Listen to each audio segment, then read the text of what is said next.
మీకు అందరూ తెలుసు కానీ అన్నగారు బాంబులు నా అబ్బాయికి పడ్డదా, నా మీద పడ్డదా, లేకుంటే ఆ రాసిన వాళ్ళ మీద పడ్డదా డెఫినెట్గా తెలుస్తుంది.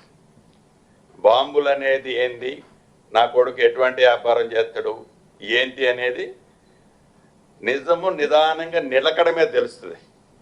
ఏదో నాకు తోసింది, 1 సెకండ్ అన్న, నాకు తోసింది, నాకు కళ్ళలోకి వచ్చింది, ఇవాళ ఏదైతే గ్లోబల్ సమ్మిట్ ఇదంతా జరుగుతుంది, దీనికి తగ్గ కౌంటర్ నా పేపర్లో పేజీలన్నీ ఖాళీగా ఉన్నాయి, నా ఛానల్లో న్యూసే లేదు, ఇదంతా కవర్ చేయాలంటే ఏదో ఒక ఐటమ్ ప్రిపేర్ చేయాలని ఏదో ఒక ఐటమ్ ప్రిపేర్ చేసి ఫ్రంట్ పేజీలో రాసుకున్నంత మాత్రంలో నిజం అనేది ఎప్పుడూ మారిపోదు, మార్చబడదు కూడా.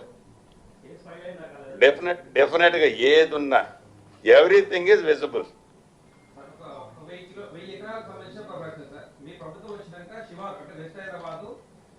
పంచాయతీ ఉన్న వాటి మున్సిపల్ చేసారు, ఇమీడియట్ మున్సిపాలిటీ మొన్న జిహెచ్ఎంసీ రిలీజ్ చేసింది. ఇవన్నీ జీవో ట్రిబుల్ వాళ్ళు అక్కడ ఒక్క ల్యాండ్ కూడా కన్వర్షన్ అడిగి వీయలేదు.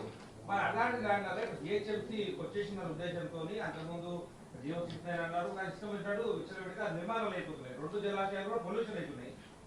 పర్యవేక్షణలో పైన ముమ్మాటి ఉంది సార్. ఇప్పుడు జిహెచ్ఎంసీ వచ్చింది కాబట్టి అడ్డు అదుపు లేకుండా పోతున్న పరిస్థితి, దీనిపైన దృష్టి పెడుతున్నారు.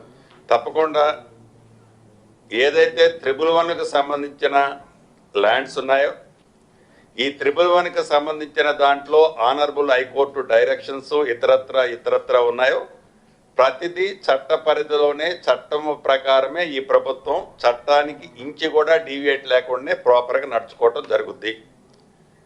జిహెచ్ఎంసీని ఉన్నదాన్ని మరింత వైడెన్ చేసే దాంట్లో కానీ, జిహెచ్ఎంసీని 2040